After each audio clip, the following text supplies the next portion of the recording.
નમસ્કાર વિદ્યાર્થી મિત્રો, આજનો પ્રશ્ન છે 1-2 વિરુદ્ધ 1-4 યોગશીલ પ્રક્રિયાઓ સમજાવો, અથવા વેગ નિયંત્રિત વિરુદ્ધ સમતોલન નિયંત્રિત નિપજ સમજાવો, અથવા વેગ નિયંત્રિત પ્રક્રિયા વિરુદ્ધ સમતોલન નિયંત્રિત પ્રક્રિયાઓ સમજાવો તેમ પણ પૂછી શકાય, જેને અંગ્રેજીમાં રેટ ઓર કાઇનેટિકલી કંટ્રોલ પ્રોડક્ટ વર્સિસ ઇક્વિલિબ્રિયમ ઓર થર્મોડાયનેમિકલી કંટ્રોલ પ્રોડક્ટ સમજાવો. આ પ્રશ્ન એ પરીક્ષા માટે ખૂબ જ અગત્યનો પ્રશ્ન છે. 1,3-બીટાડાઇનની જ્યારે બ્રોમિન સાથે યોગશીલ પ્રક્રિયા કરવામાં આવે છે ત્યારે યોગશીલ પ્રક્રિયાથી 1-2 અને 1-4 યોગશીલ નિપજોનું મિશ્રણ મળે છે. મિશ્રણમાં 1-2 અને 1-4 નિપજનું પ્રમાણ એ પ્રક્રિયા મિશ્રણના તાપમાન ઉપર આધારિત છે, એટલે કે તેઓનું સાપેક્ષ પ્રમાણ એ પ્રક્રિયાના તાપમાન ઉપર આધારિત છે. અહીં 1,3-બીટાડાઇનનું બ્રોમિનેશન નીચા તાપમાને લગભગ -80°C તાપમાને કરવામાં આવે છે, ત્યારે 1-2 નિપજ 80% અને 1-4 નિપજ 20% મળે છે. 1-2 નિપજ જેમાં બે પાસેના કાર્બન ઉપર બ્રોમિન પરમાણુ જોડાયેલો છે 1 અને 2 પોઝિશન. 1-4 નિપજ જેમાં બંને બ્રોમિન પરમાણુઓના કાર્બનનું સાપેક્ષ સ્થાન 1-4 છે. ઊંચા તાપમાને લગભગ 40°C તાપમાને 20% 1-2 નિપજ અને 80% 1-4 નિપજ મળે છે.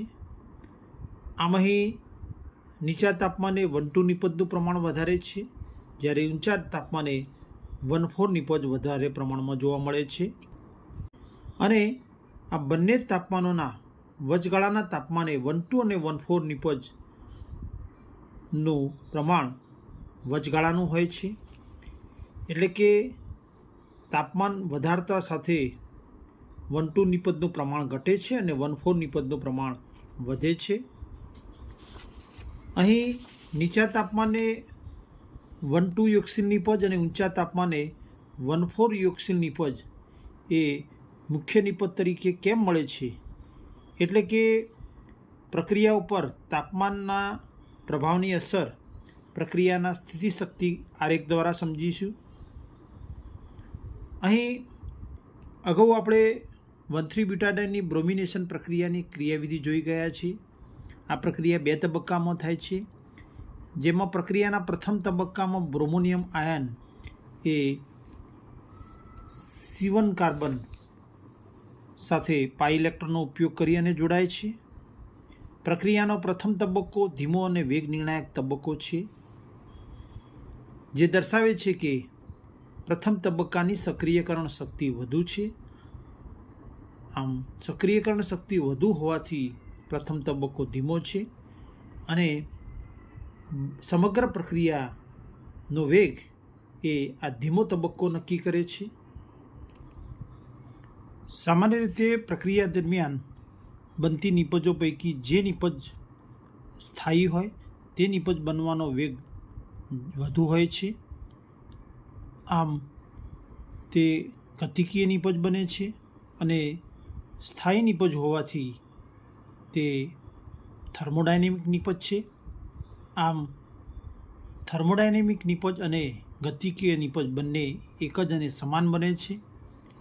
પરંતુ 1,3-બીટાડાઇનની બ્રોમિનેશન પ્રક્રિયાથી બનતી બંને નિપજો પૈકી એક નિપજ ગતિકીય નિપજ અને બીજી નિપજ થર્મોડાયનેમિક નિપજ છે. આમ અહીં બંને નિપજો થર્મોડાયનેમિક અને ગતિકીય નિપજો જુદી જુદી છે. પ્રક્રિયાના પ્રથમ તબક્કામાં 1,3-બીટાડાઇન અને બ્રોમિન વચ્ચેની પ્રક્રિયાથી સમાન મધ્યવર્તી સંસ્પંદન સ્થિરીકૃત એલાયલિક કાર્બોકેટાયન બને છે, જ્યારે પ્રક્રિયાનો બીજો તબક્કો જે ઝડપી તબક્કો છે અને તે નિપજ નિર્ણાયક તબક્કો છે, એટલે કે અહીં કયા તાપમાને કઈ નિપજ બનશે તેનો આધાર બીજા તબક્કા ઉપર રહેલો છે. બીજા તબક્કાને અંતે બે નિપજો 1-2 નિપજ અને 1-4 નિપજ બને છે. અહીં 1-2 નિપજ અને 1-4 નિપજ બનવાના પ્રક્રિયાપદ દર્શાવેલ છે. 1-2 પ્રક્રિયાનો પ્રક્રિયાપદ અહીં દર્શાવેલ છે. 1-4 પ્રક્રિયાનો પ્રક્રિયાપદ દર્શાવેલ છે. અહીં સ્થિતિ શક્તિ આરેખમાં દર્શાવેલ પ્રક્રિયાપદ ઉપરથી સ્પષ્ટ છે કે 1-2 પ્રક્રિયાની સક્રિયકરણ શક્તિ એ 1-4 પ્રક્રિયાની સક્રિયકરણ શક્તિ કરતાં ઓછી છે. અહીં મધ્યવર્તીથી સંક્રાંત અવસ્થા પ્રાપ્ત કરવા માટેની ઉર્જા એને સક્રિયકરણ ઉર્જા છે. આમ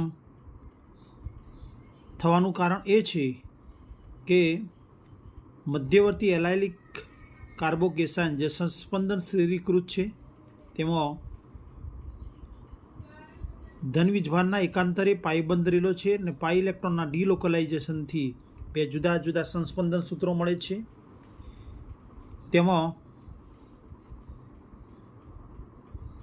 ધન વીજભારિત કાર્બન એ બીજા બે કાર્બન સાથે જોડાયેલો છે એવો દ્વિતીય કાર્બોકેશન જે બીજા કાર્બોકેશન કે જેમાં ધનભારિત કાર્બન બીજા એક કાર્બન સાથે જોડાયેલો છે એટલે કે આ પ્રાથમિક કાર્બોકેશન છે અને આ દ્વિતીયક એલાયલિક કાર્બોકેશન છે. તે પૈકી દ્વિતીયક એલાયલિક કાર્બોકેશનના ધનભારિત કાર્બન સાથે બ્રોમાઇડ આયન જોડાઈ અને 1-2 નિપજ આપે છે. આમ દ્વિતીયક કાર્બોકેશન વધુ સ્થાયી હોવાથી 1-2 નિપજની સંક્રાંત અવસ્થા સહેલાઈથી મેળવી શકાય છે, જ્યારે 1-4 નિપજનો કાર્બોકેટાયન એ ઓછો સ્થાયી હોવાથી તેની સંક્રાંત અવસ્થા ઝડપથી મેળવી શકાતી નથી. બીજા અર્થમાં 1-2 પ્રક્રિયાની સક્રિયકરણ શક્તિ 1-4 પ્રક્રિયાની સક્રિયકરણ શક્તિ કરતાં નીચી છે. અહીં નીચા -80°C તાપમાને થતી કાઇનેટિકલી કંટ્રોલ રિએક્શન જોઈશું. 1-2 પ્રક્રિયા માટેની સક્રિયકરણ શક્તિ એ 1-4 પ્રક્રિયા માટેની સક્રિયકરણ શક્તિ કરતાં નીચી હોવાથી નીચા તાપમાને 1-2 નિપજનો ઉર્જા અવરોધ સહેલાઈથી પાસ કરી શકાય છે, જ્યારે 1-4 પ્રક્રિયાની સક્રિયકરણ શક્તિ વધુ હોવાથી ફક્ત થોડાક જ પ્રક્રિયકો અથડામણ પામી અને 1-4 નિપજમાં પરિણમે છે. પરિણામે નીચા તાપમાને 1-4 નિપજ કરતાં 1-2 નિપજનું પ્રમાણ વધુ હોય છે.